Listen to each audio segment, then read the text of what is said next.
Man, I really want to get started riding a motorcycle, but I wonder which one I should get. Man, should I get a Ninja 400 or an R3? I wonder.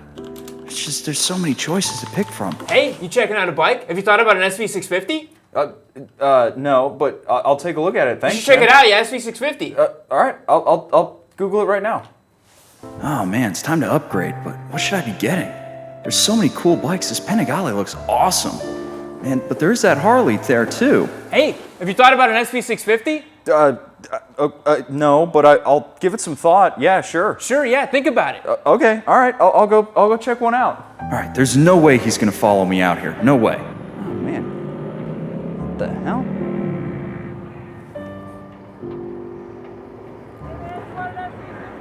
Oh, you gotta be kidding me. No way. No, got it. No! Oh man, okay, is he behind me now? I do really like this SV650, but I really don't want to have to deal with him again. Good grief.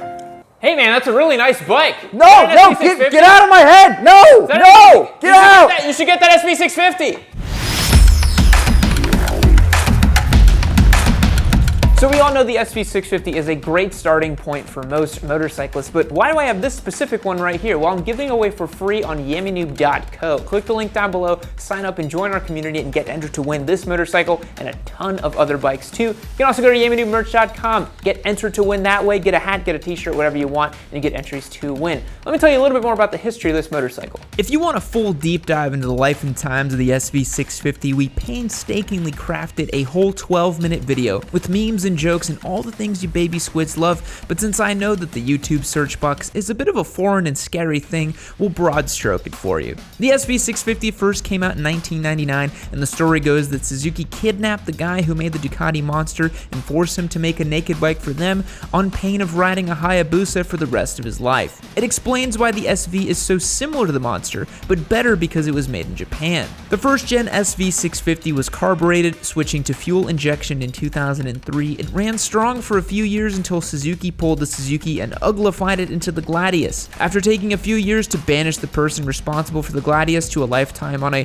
Hayabusa, they re-released the SV in 2017 with an improved engine, frame, and other modern goodies. The SV650X was released to capitalize on the cafe racer craze, but is it a full-on flannel and beard wax hipster machine, or is it just a poser in skinny jeans who listens to Fleet Foxes? So the SV650X here costs you $8,399 brand new and features the 645cc liquid-cooled 90-degree V-twin that we all really know and love.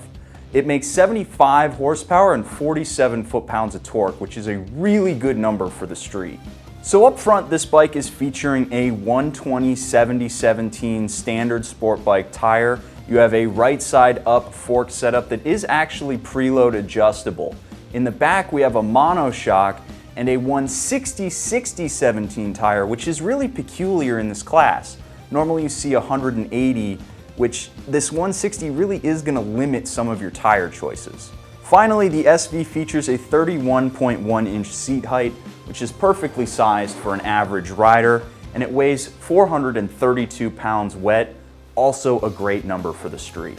So those are the specs on the SV650, and you might be wondering what makes the X so special. Well, it turns out it's not a whole lot. Suzuki didn't do a whole lot to the X over a standard SV650. We have over here a 2000 model year vintage SV650 provided by our newest team member, Josh. And you can tell the SV650X is going to come with these clip-ons right over here. It's a little bit lower than the bars that would come on an SV650. That's going to be your main difference. Over here as well, you have the vinyl seat, not a leather seat like we would like to see at this price point. And you also have this classic pinstripe paint job here. You cannot get this on the normal SV650. And you also have this cute little cowl right here at the front to give you some of that classic flair and aesthetic. And the one thing I want to point out is that while this bike does have clip-ons and it gives you a very racer-oriented position up on the top half of your body, but on the bottom half of the SV650X, it's actually quite mellow and very naked bike, so your pegs are very low down relative to your hands.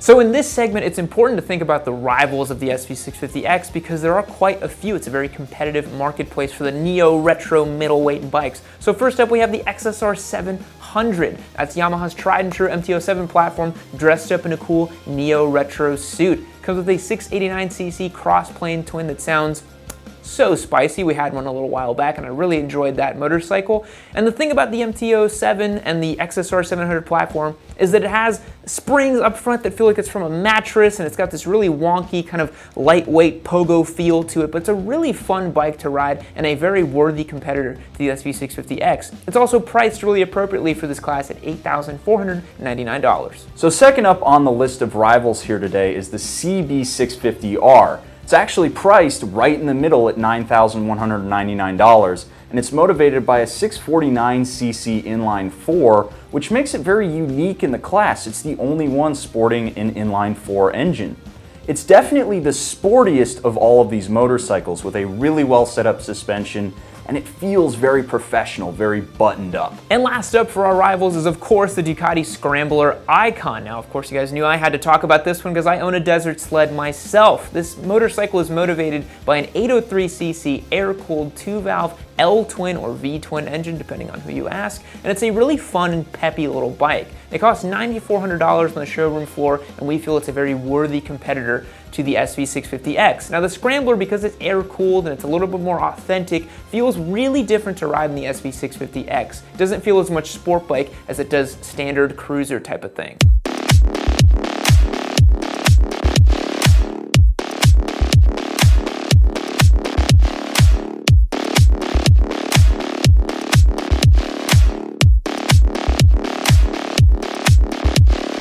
I am very excited to be giving my first impression of this SV650X. I've been riding a Gen 1 SV650 for 2 years now. Biggest difference, jumping right on from my SV. Holy cow, these are low. I'm quite a bit over. Alright, let's go for a quick ride. Alright, so other impressions other than just wow. The bike is pretty angry. In a good way, good way. Yesterday I was riding the MT-03. And what a remarkable difference this is. It doesn't feel crazy powerful. Like, it's not pulling you super hard, but it sounds great. This bike feels so happy at whatever RPM you're at. So the components on this bike feel super good. Just crazy good. The brakes are actually quite a bit touchier than I'm used to. Can't imagine if I was on the R1 what I'd be saying, but they progressively bite really quick. Like, you can cover the brake like that easily and not get much braking at all, really. And then as soon as you start pushing it past that, it very quickly starts increasing your braking power. I am definitely inclined to sit up on the bike and pull my hip up, or pull my hand up on my hip. It's quite a bit over. I'm not used to riding a bike with this type of riding position. It feels super cool. It gives you the opportunity to really grab onto the bike with the tank as a requirement so that you're not putting weight on your wrists. That's evident from the moment you jump on it and pull out. So I think this is actually a little less punchy or potent than I'm used to on my bike, and I don't know what causes that difference. But it feels like there is a bit of a progression applying throttle. There's also a lot of play in this throttle specifically. But we're talking about beginner bikes, so what I would like to say, since I rode the MT-03 yesterday, is this bike is a lot more work to ride. It is not just as easy to make it do the everyday tasks. The reason probably because you're so much sportier on this bike as far as the setup, and so doing things like hanging off the bike and leaning the bike feel much better and easier on this bike, but doing the slow speed stuff is quite a bit harder. It's so much fun. If you're worried about how compromised the riding position is on this bike and you think that's turning you off to this idea, definitely ride one. I already feel it in my back, and I've been riding 15-20 minutes ish, but honestly it's really making me want a bike that rides in this position because I'm having a great time. Cool. The tank is super awesome to grip with your legs. Like, it feels fantastic the way these cutouts are, and we don't even have tank grips on this bike, but just the overall shape of the way the seat angle kind of has you push forward a little bit, but then the tank The way the cutouts are and where they kind of stop, especially for my legs, do a fantastic job of giving you something that you can get a good grip on with your legs, and it doesn't feel weird. The tank on my bike is a whole lot wider. Wow. So I'm torn because I love the feeling of this. I straight up don't know if I could do it for 2.5, 3 hours. I love going for long rides, and I have taken for granted the comfortable ergonomics on my bike. So, ergonomics, confusing. Biggest takeaway. I don't know how I feel about this. But overall, it's completely different than I had expected. I don't think it's that much more powerful, which I was kind of excited for. I was excited to be on the same SV650 with more power. That's not really what's going on. But the riding is totally different. It feels completely different. So check one out. All right, Josh, so your first ride on the 2019 SV650X. What did you think? Did it just blow your old SV out of the water? It didn't. Oh. No, I know you're hoping it would. I know you're hoping it would. It did not. It was a blast. It's an awesome bike for sure. It is vastly different. If you're thinking SV650 and you don't know if you want to go with the X or with the standard bars, and I know we talked about a second ago, it's not a huge difference or a ton of differences between the models. It's a huge difference when you're riding. Like, it's immediately noticeable.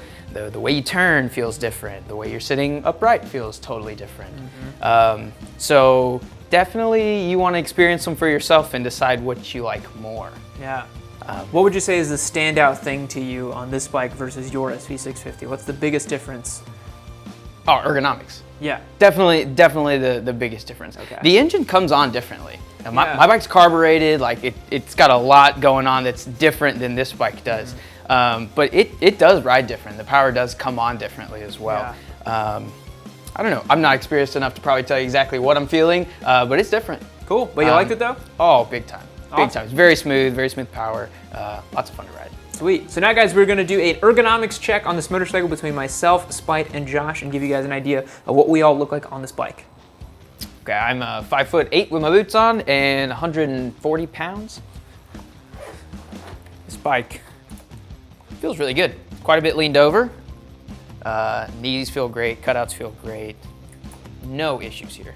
All right, I'm about 5'11", 170 pounds as I mount up here on the SV650X. Feels like a very amenable ergonomics package. I will say one thing I noticed right off the bat is this bike feels a little bit long for my taste. I like them to be a little bit more compact, but overall the foot position is quite nice here. Very comfortable motorcycle. I feel like I fit it just right. So I am 6'3" in my boots, 240 pounds, and if I mount up on the SV, it feels fine. It feels like a normal motorcycle to me. It's a little aggressive for my taste. I like to be kind of upright, but my reach to the bars is comfortable. I feel like I can really get after it if I wanted to, and I don't feel cramped on this bike, which is really awesome. So wrapping it up today with the SV650X, should you get one compared to the competition and the other bikes in the segment? Well, it really depends. They all ride really, really differently. Something like the XSR 700 is a very peppy, playful motorcycle. The Scrambler's a bit more laid back, got that quality air-cooled sound to it. And then the CB650R is a little manic sport bike type of thing dressed up to be a professional Honda. So the SV650X kind of sits in the middle of everything. It's not too different from a standard SV650, so if you know and love that platform, you're gonna know and love this bike too. With its clip-ons, it puts you in a very sporty, aggressive position. It's a really fun bike to ride and spend the whole day on. I would solidly give this bike a 9 out of 10. It's a very awesome motorcycle that I think pretty much anyone can ride and enjoy. So real bummer, this video is actually over, but you're in luck. There are hundreds of other Yammie Noob videos you can go and check out. Hit this one right over here. Watch it. Do it for Yammie-chan.